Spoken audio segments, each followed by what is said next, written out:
যোগ্য পিতা যোগ্য সন্তান সমস্যরে বললেন, হে আমার পিতা, আপনাকে যা আদেশ করা হয়েছে আপনি তাই পালন করুন। নিশ্চয় আপনি আমাকে ধৈর্যশীলদের অন্তর্ভুক্ত পাবেন ইনশাআল্লাহ। অপরাধ আল্লাহ বলেন, যখন তা পিতা পুত্র উভয়ে আল্লাহ তাআলার হুকুমের প্রতি পরিপূর্ণ আত্মসমর্পণ করে হযরত ইব্রাহিম আলাইহিস সালাম হযরত ইসমাঈল আলাইহিস সালামকে জমিনে কাত করে শুমাইয়া দিলেন, তখন আল্লাহ রাব্বুল আলামিন ডাকতে বলেন, ওয়ালা বাইনাহু ইয়া ইব্রাহিম, হে ইব্রাহিম, কাদ সাদাকতা রুয়া, তুমি তোমার সত্যকে সত্যে পরিণত করেছো। ইন্না কাযালিকা নাজিল মুহসিনিন, নিশ্চয় আমি এভাবে সৎ কর্মশীলদের পুরস্কৃত করে থাকি। ইন্না হাযা লাহুল বালাগুল মুবিন, এটা সুস্পষ্ট একটা পরীক্ষা। অতএব এই পরীক্ষা থেকে কিভাবে উত্তর হলেন শুনেন আল্লাহ পাক রব্বুল আলামিন। আসসালামু আলাইকুম ওয়া রাহমাতুল্লাহি ওয়া বারাকাতুহু। হামিদা ওয়া মুসাল্লিয়া ওয়া মুসাল্লিমা, আম্মা বা'দ। فأعوذ بالله من الشيطان الرجيم. بسم الله الرحمن الرحيم. لن ينال الله لحومها ولا دماؤها ولكن يناله التقوى منكم. صدق الله العظيم. وقال رسول الله صلى الله عليه وسلم: من كان له سعة ولم يضحي فلا يقربن مصلانا، أو كما قال عليه الصلاة والسلام. الحمد لله. মাদ্রাসার বাৎসরিক সেমিনারে উপস্থিত আছেন সম্মানিত সভাপতি, বিজ্ঞ বিচারক মন্ডলী ও সুদক্ষ পরিচালক, আমার সামনে বসা দূর দূরান্ত থেকে উপস্থিত ছাত্র ভাইয়েরা, সকলকে আমার আন্তরিক মোবারকবাদ। আজকে আমাকে যে আলোচ্য বিষয় দেওয়া হয়েছে তা হল কুরবানির ইতিহাস, গুরুত্ব, ফজিলত। মুহতারাম হাজরিন, আমি সর্বপ্রথমে চলে যাচ্ছি ইতিহাসে। কুরবানির ইতিহাস কোনো নতুন ইতিহাস নয়। আমরা জানি হযরত আদম আলাইহিস সালামের দুই ছেলে হাবিল ও কাবিল, তারা একটি বিবাদে লিপ্ত হন। অতঃপর আল্লাহ তাআলা সেই সমস্যা সমাধানের জন্য আল্লাহ তাআলা তাদেরকে কুরবানি করার নির্দেশ দেন। তখনকার নিয়ম অনুযায়ী কুরবানি কবুল হতো আকাশ থেকে, যার কুরবানি কবুল হতো আকাশ থেকে এক খণ্ড আগুন এসে তার কুরবানির বস্তুকে জ্বালিয়ে দিত। হাবিল ইচ্ছাপূর্ণ ছিল, তাই হাবিলের কুরবানি কবুল হয়। পশু জবাইয়ের মাধ্যমে কুরবানির ইতিহাস এখান থেকে শুরু হয়। মুহতারাম হাজরিন, আমরা যে নিয়মতান্ত্রিক কুরবানি করি এর ইতিহাসের সূচনা হয় আরো অনেক পরে। আমরা জানি হযরত ইব্রাহিম আলাইহিস সালামকে আল্লাহ স্বপ্নে দেখাইছিলেন। আল্লাহ বলেন, হে ইব্রাহিম, তুমি তোমার প্রিয় বর্ষ কুরবানি করো। হযরত ইব্রাহিম আলাইহিস সালাম পরের দিন 100 উট কুরবানি করলেন। তিনি দ্বিতীয় রাত্রে আবার একই স্বপ্ন দেখলেন, আবারও তিনি 100 উট কুরবানি করলেন। অতঃপর তার বুঝতে বাকি রইল না। এ ব্যাপারে আল্লাহ তাআলা তার পবিত্র কালামে বলেন, কালাম্মা বালাগা মাআহু সায়া, যখন হযরত ইসমাঈল আলাইহিস সালাম তার পিতা ইব্রাহিম আলাইহিস সালামের সাথে চলাফেরা করার বয়সে উপনীত হলেন, তখন হযরত ইব্রাহিম আলাইহিস সালাম তার ছেলে ইসমাঈল আলাইহিস সালামকে বলেন, ক্বালা ইয়া বুনাইয়া, হে আমার বৎস, ইন্নী আরাকা ফিল মানামি আন্নী আযবাহুকা ফানজুর মাযা তারা, আমি স্বপ্নে দেখেছি আমি তোমাকে জবাই করছি, অতএব এই ব্যাপারে তোমার মন্তব্য কি? যোগ্য পিতা যোগ্য সন্তান সমস্যরে বললেন, ক্বালা ইয়া আবাতি মা তুমার, হে আমার পিতা, আপনাকে যা আদেশ করা হয়েছে আপনি তাই পালন করুন। সাতাদিনুনি ইনশাআল্লাহু মিনাস সাবিরিন, নিশ্চয় আপনি আমাকে ধৈর্যশীলদের অন্তর্ভুক্ত পাবেন ইনশাআল্লাহ।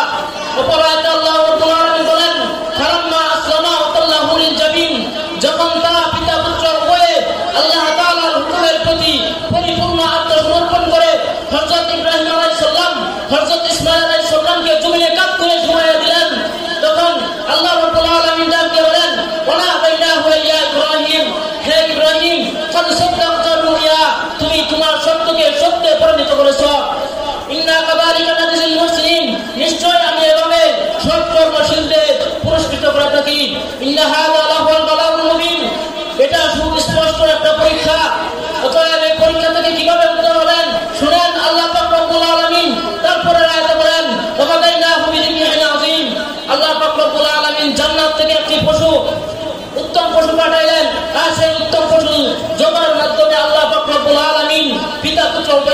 করলেন।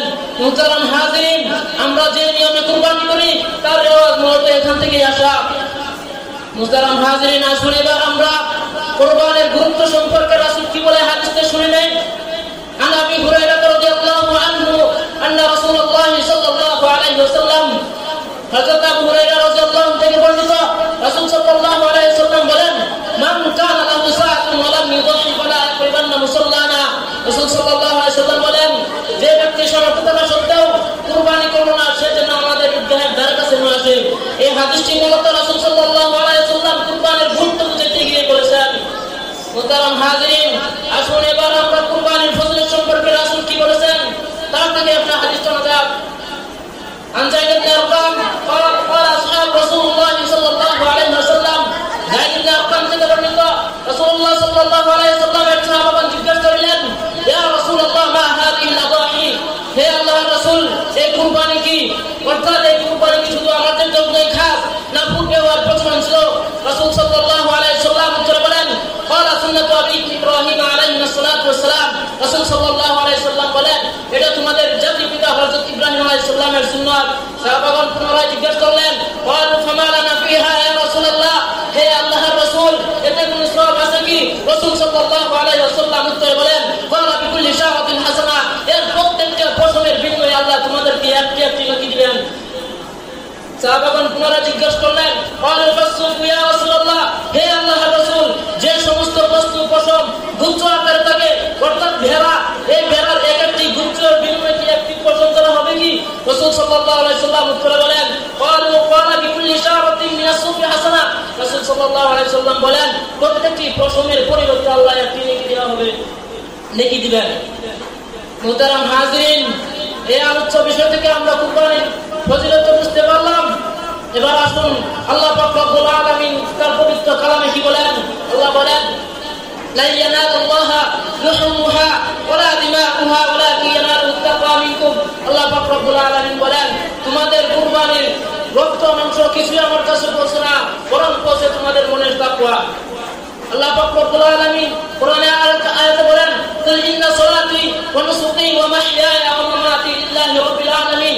হে নবী আপনি বলে দিন, নিশ্চয় আমার নামাজ, আমার কুরবানি, আমার জীবন, আমার মরণ বিশ্ব প্রতিপালক একমাত্র আল্লাহ তাআলার জন্য।